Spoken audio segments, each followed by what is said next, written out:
প্রাণপ্রিয় শিক্ষার্থীবৃন্দ, তোমাদের সকলকে স্বাগত জানাচ্ছি। আমি জয়তোষশীল সহকারী অধ্যাপক, বান্দরবান ক্যান্টনমেন্ট পাবলিক স্কুল ও কলেজ। একাদশ শ্রেণীর নবীন শিক্ষার্থীবৃন্দ, তোমাদেরকে আজকে আমি জীববিজ্ঞান বিষয়ের প্রথম পত্রের অধ্যায় 1 সেল এন্ড ইটস স্ট্রাকচার থেকে এন্ডোপ্লাজমিক রেটিকিউলাম সম্পর্কে পড়াবো, আলোচনা করব। প্রাণপ্রিয় শিক্ষার্থীবৃন্দ, তোমরা মনোযোগ সহকারে লক্ষ্য করবে। এটা আমার 11তম লেকচার, ইন্ট্রোডাক্টরি লেকচার সহ 12তম। আসো স্লাইডটি কিভাবে সাজিয়েছি দেখো। প্রাণপ্রিয় শিক্ষার্থীবৃন্দ, মনোযোগ সহকারে লক্ষ্য করো। এন্ডোপ্লাজমিক রেটিকুলাম এটি একটি সাইটোপ্লাজমীয় অঙ্গাণু, কোষীয় অঙ্গাণু। কোষীয় অঙ্গাণু কিংবা সাইটোপ্লাজমীয় অঙ্গাণু সম্পর্কে তোমরা ইতিমধ্যে চমৎকার সব ধারণা পেয়েছো। প্রিভিয়াস ক্লাসগুলোতে যথেষ্ট এই সম্পর্কে বলেছি। আমি ডেফিনিশনটুকু পড়ে যাচ্ছি, লক্ষ্য করো। পরিণত কোষের সাইটোপ্লাজমে যে জালিকা বিন্যাস দেখা যায় তাই এন্ডোপ্লাজমিক রেটিকুলাম বা অন্তঃপ্লাজমীয় জালিকা। সাইটোপ্লাজমের মধ্যে কিছু রেটিকুলাম, জালিকা, নেটওয়ার্কিং লাইক স্ট্রাকচার দেখা যায়। এগুলোই যেহেতু সাইটোপ্লাজমের অভ্যন্তরীণ সাইডে আছে, এই জন্য এদেরকে এন্ডোপ্লাজমিক রেটিকুলাম বা অন্তঃপ্লাজমীয় জালিকা বলা হয়। আবিষ্কার লক্ষ্য করো, বিজ্ঞানী কেইট আর্টপৌচা এবং তার সঙ্গী আলবার্ট ক্লড ও ফুলাম 1945 সালে মুরগির ভ্রূণীয় কোষের সাইটোপ্লাজম থেকে এটি আবিষ্কার করেন। এন্ডোপ্লাজমিক রেটিকুলাম নামকরণ করা হয় 1953 সালে। এগুলো একটু মনে রাখবে, এমসিকিউর জন্য প্রয়োজন হবে। দেখো, উৎপত্তি কোথা থেকে এন্ডোপ্লাজমিক রেটিকুলাম উৎপত্তি লাভ করে? সাইটোপ্লাজমীয় ঝিল্লি, ঝিল্লি মানে মেমব্রেন, নিউক্লিয় ঝিল্লি নিউক্লিয়ার মেমব্রেন অথবা কোষ ঝিল্লি থেকে উৎপন্ন হয়।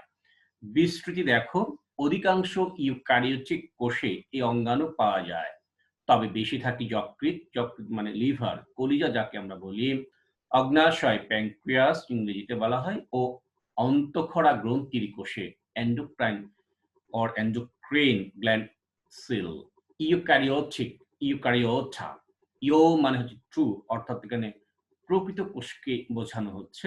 ক্যারিওটিক শব্দটা ক্যারিয়ন থেকে এসছে। ক্যারিয়ন মানে হচ্ছে নিউক্লিয়াস, অর্থাৎ যে সকল কোষের নিউক্লিয়াস ওয়েল স্ট্রাকচারড সেই সকল কোষগুলি হলো প্রকৃত কোষ বা ইউক্যারিওটা বা ইউক্যারিওটিক সেল। কখন বুঝবে যে একটি নিউক্লিয়াস ওয়েল স্ট্রাকচার?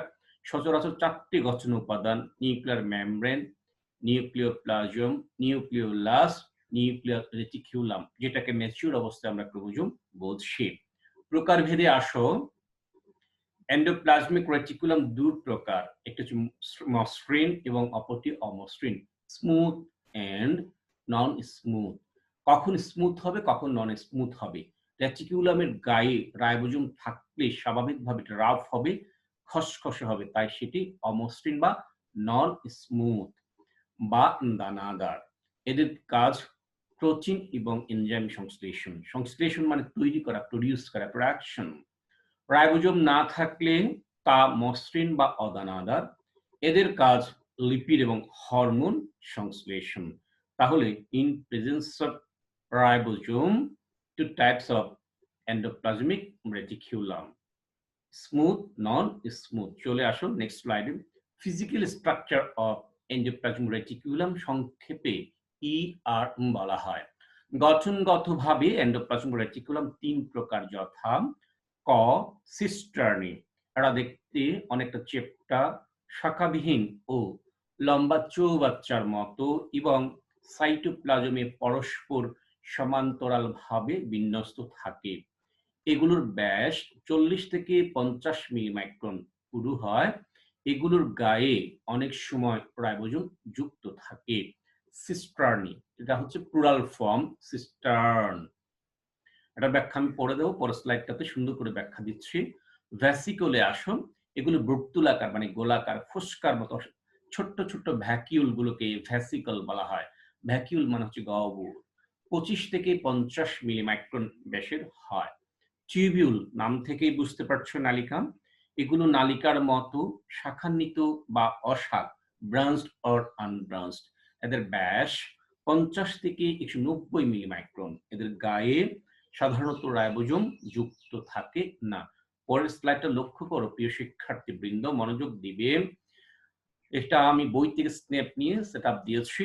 দেখো এন্ডোপ্লাজমিক রেটিকুলাম কতে এটা 3 ডাইমেনশনাল একটা স্ট্রাকচার। খতে নন স্মুথ এন্ডোপ্লাজমিক রেটিকুলাম, গতে দিয়েছি মসৃণ স্মুথ ভ্যাসিকল এবং ঘতে দিয়েছি দেখো স্মুথ টিউবিউল। আমরা যদি কটা যদি দেখি একটু লক্ষ্য করো 3 ডাইমেনশনাল ত্রিমাত্রিক গঠন। দেখো এইটাতে আসি, এই যে চ্যাপ্টার থলের মতো বা চৌবাচ্চার মতো বলেছিলাম, এই যে স্ট্রাকচারটা সিস্ট্রান, এই কনসেপ্টের সাথে একটু পরিচয় করিয়ে দিচ্ছি। এটা সিস্ট্রানে লিখেছে, দেখো দুটো দেখিয়েছে, প্লুরাল ফর্মে চলে গেছে। একটি যদি শো করতো বা একটিকে যদি দেখানো হতো তখন সিস্ট্রান কথাটা আসতো। তোমরা দুটোই দেখাও, সিস্ট্রানি বলো। এই তোমরা সহজভাবে আমার বিষয়টা নিবে, যে বিষয়টা দিয়ে আমি তোমাদেরকে বোঝাবো, অনুরোধ করবো সুন্দরভাবে নিবে। দেখো ওয়াশরুমের যে ফ্লাশ, যেটাতে আমরা প্রেস করলে, নব প্রেস করলে জলটা বেরিয়ে আসে, পানিটা বেরিয়ে আসে। জলের যে কন্টেনারটা, এই যে কন্টেনার, এটাকেই সিস্ট্রান বলা হচ্ছে। চৌবাচ্চার মতো, চ্যাপ্টা থলের মতো এই গঠনটা, ওখান থেকে আমরা সিস্ট্রান, প্লুরাল ফর্মে সিস্ট্রানে নিয়েছি। দেখো এদের গায়ে কিন্তু রাইবোজোম আছে, একটু লক্ষ্য করবে প্রিয় শিক্ষার্থীবৃন্দ, যে রাইবোজোম আছে। দানাদার গ্র্যানুলার যে স্ট্রাকচার গুলো, সেগুলো হচ্ছে রাইবোজোম। তো স্বাভাবিকভাবে রাইবোজোম থাকলে এরা হবে অমসৃণ। এই দিকে দেখো, এই দিকের যে স্ট্রাকচার গুলো রয়েছে, এন্ডোপ্লাজমিক রেটিকুলাম গুলো রয়েছে, সেখানে কোনো রাইবোজোম নেই, যার কারণে এটাকে মসৃণ এন্ডোপ্লাজমিক জালিকা বা রেটিকুলাম হিসেবে দেখানো হয়েছে। এগুলো সব রাইবোজোম আছে গায়ে, বিধায় এরা অমসৃণ এন্ডোপ্লাজমিক জালিকা। যাই হোক, এই লেবেলিং তো দেওয়া আছে, বুঝে নেবে। খতে আসো সিস্টার্নি। এটা এই স্ট্রাকচারটাকে একটু ভিন্নভাবে, তোমার অ্যাঙ্গেল পরিবর্তনের সাথে সাথে ভিউটাও চেঞ্জ হবে, বুঝতে পেরেছো? তোমরা দুজন ফ্রেন্ড মুখোমুখি দাঁড়াও, একজন আরেকজনকে কিভাবে দেখছো? পাশাপাশি দাঁড়াও, একজন আরেকজনকে কিভাবে দেখতে পাচ্ছ? একজন উপর থেকে আরেকজনকে দেখো, প্রথমে তার মাথার তালুটা দেখা যাবে। আর তোমার অ্যাঙ্গেল পরিবর্তনের সাথে সাথে তুমি যে বস্তুটাকে দেখবে, তার পার্শ্ব পরিবর্তনের জন্য, দিক পরিবর্তনের জন্য, সোজা কথা কৌণিক পরিবর্তনের সাথে সাথে তোমরা আরো লক্ষ্য করবা, ক্রিকেট খেলায় যখন রান আউট হয়, তখন রিপ্লে যখন দেখানো হয়, কোনো কোনো অ্যাঙ্গেল থেকে মনে হচ্ছে না, ব্যাটসম্যান আগেই কাভার আপ করেছে। আবার ভিন্ন একটা ডাইমেনশন থেকে, ভিন্ন একটা অ্যাঙ্গেল থেকে যখন দেখানো হয়, তখন পরিষ্কার করে তোমরা বুঝতে পারো যে না, ব্যাটসম্যান এখনো ক্রিজে এসে পৌঁছয়নি। এই জন্য দেখো, এইটা এবং এটা তোমার দেখতে একটু ভিন্ন রকমের মনে হচ্ছে, এটা কৌণিক পরিবর্তনের সাথে সাথে এই ধরনের ভিউগুলো চলে আসে। আশা করি বুঝতে পেরেছো। এটা তার টাইম কিল করতে চাচ্ছি না। দেখো এখানে কতগুলো রাইবোজোম আছে, বিধায় এটা হচ্ছে কি, অমসৃণ। শেষের দিকে আসি, এগুলো তোমরা বুঝতেই পারবা। এই যে এখানে শাখান্বিত এবং অশাক বলেছিলাম, দেখো এটাতে শাখা আছে, এটাতে আছে, এটা এবং এটাতে কোনো শাখা নেই। এটার গায়েও কিন্তু কোনো রাইবোজোম নেই, এদের গায়েও রাইবোজোমটা দেখানো হয়নি। নেক্সট স্লাইডে আসো। কেমিক্যাল স্ট্রাকচার, এন্ডোপ্লাজমিক রেটিকুলামের প্রধান রাসায়নিক উপাদান হলো প্রোটিন 60 থেকে 70% ও লিপিড 30 থেকে 40%। এতে প্রায় 15 ধরনের এনজাইম পাওয়া যায়, যেমন গ্লুকোজ 6 বা 6 ফসফেটেস বা ফসফোরাটেস, সক্রিয় অ্যাটিপিএস, এনএডিএস, ডায়াফ্লুরেজ ইত্যাদি। অমসৃণ জালিকাতে আরএনএ এবং গ্লাইঅক্সিজোম নামক ক্ষুদ্রাকার কণা থাকতে পারে। গ্লাইঅক্সিজোম এটা একটা কোষীয় অঙ্গাণু, পড়াবো, নেক্সটে পড়াবো, পাবে, বুঝবে। অমসৃণ রেটিকুলামের ক্ষুদ্র ক্ষুদ্র বিচ্ছিন্ন অংশকে মাইক্রোজোম বলে। এটা অনেক সময় প্রশ্ন হিসেবে আসে, বিশেষ করে ভর্তি পরীক্ষাতে। বোর্ডের পরীক্ষায় কম আসে, তারপর আসতে পারে। অমসৃণ রেটিকুলামের ক্ষুদ্র ক্ষুদ্র বিচ্ছিন্ন অংশকে মাইক্রোজোম বলে। ফাংশনস অফ এন্ডোপ্লাজমিক রেটিকুলাম, প্রোটোপ্লাজমের কাঠামো হিসেবে কাজ করে। অমসৃণ রেটিকুলামে প্রোটিন সংশ্লেষিত হয়, যেহেতু রাইবোজোম থাকে। মসৃণ রেটিকুলামে, বিশেষত প্রাণী কোষে, লিপিড মতান্তরে বিভিন্ন hormone, glycogen, vitamin, steroid, cholesterol জাতীয় আর কি, লিপিড সাবস্টেন্স প্রভৃতি সংশ্লেষিত হয়। এটি লিপিড ও প্রোটিনের অন্তঃবাহকের ভেতর দিয়ে লিপিড এবং প্রোটিনটা পরিবাহিত হয়। অনেকের মতে এতে কোষ প্রাচীরের জন্য সেলুলোজ, তুমি জানো কোষ প্রাচীরের অন্যতম প্রধান স্ট্রাকচারাল কম্পোনেন্ট হচ্ছে সেলুলোজ, এটি কিন্তু তৈরি হয়। রাইবোজোম, গ্লাইঅক্সিজোম ইত্যাদি অঙ্গাণুর ধারক হিসেবে কাজ করে। কোষে অনুপ্রবেশকারী বিভিন্ন বিষাক্ত পদার্থকে নিষ্ক্রিয় করে।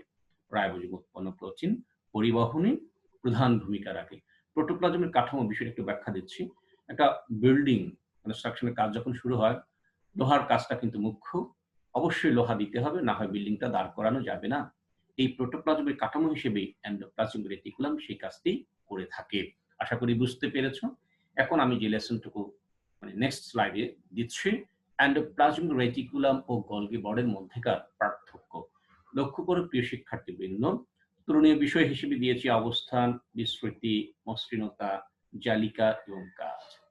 এন্ডোপ্লাজমিক রেটিকুলামে দেখো সকল প্রকৃত কোষে থাকে, আবার গলগি বডি দেখো সকল প্রকৃত কোষে থাকে না, প্রাণী কোষে অধিক পরিমাণে থাকে। বিস্তৃতিতে আসো, কোষঝিল্লি থেকে নিউক্লিয়ার মেমব্রেন পর্যন্ত বিস্তৃত। আবার এদিকে দেখো সাধারণত নিউক্লিয়াসের কাছাকাছি এরা অবস্থান করে। মসৃণতায় আসে, আবরণী ঝিল্লি মসৃণ এবং অমসৃণ দু ধরনের হয়। কেন? রাইবোজোম থাকলে হবে অমসৃণ, না থাকলে হবে মসৃণ। গলগি বডির ক্ষেত্রে বলছে আবরণী ঝিল্লি মসৃণ, যেহেতু এখানে রাইবোজোম থাকার প্রশ্নটা নেই। জালিকা সমস্ত সাইটোপ্লাজমে জালিকা সৃষ্টি করে অবস্থিত এবং গলগি বডি কোনো জালিকা সৃষ্টি করে না। সাইটোপ্লাজমে তারা কোনো জালিকা সৃষ্টি করে না। কাজ দেখো কাঠামো গঠন করে, পাশাপাশি অন্ত পরিবহনের কাজটাও করে। গলগি বডিতে দেখো সাধারণত সংশ্লেষণ মানে প্রোডাকশন, প্রোডিউসিং, প্রাক উৎপন্ন করা, তৈরি করা এবং সিক্রেশন ক্ষরণের কাজ করে থাকে। আশা করি স্লাইডটা বুঝতে পেরেছো। এগুলো লিখবে, পরীক্ষায় আমরা দিব, সামনে যে পরীক্ষা হবে এই ধরনের প্রশ্নগুলো আমরা দিব। নেক্সট স্লাইডে খেয়াল করো, অমসৃণ endoplasmic reticulum RER endoplasmic reticulum ও মসৃণ endoplasmic reticulum smooth endoplasmic reticulum মধ্যেকার ডিফারেন্স। প্রথমে দেখো পার্থক্যের বিষয়ে অবস্থান, রাইবোজোম, গঠন, উৎপত্তি এবং কাজ। অমসৃণ এন্ডোপ্লাজমিক রেটিকুলামে আসো, প্রোটিন বিপাক হয় এমন কোষে, যেমন অগ্নাশয় কোষ, মিউকাস কোষ, এখানেই পাওয়া যায়।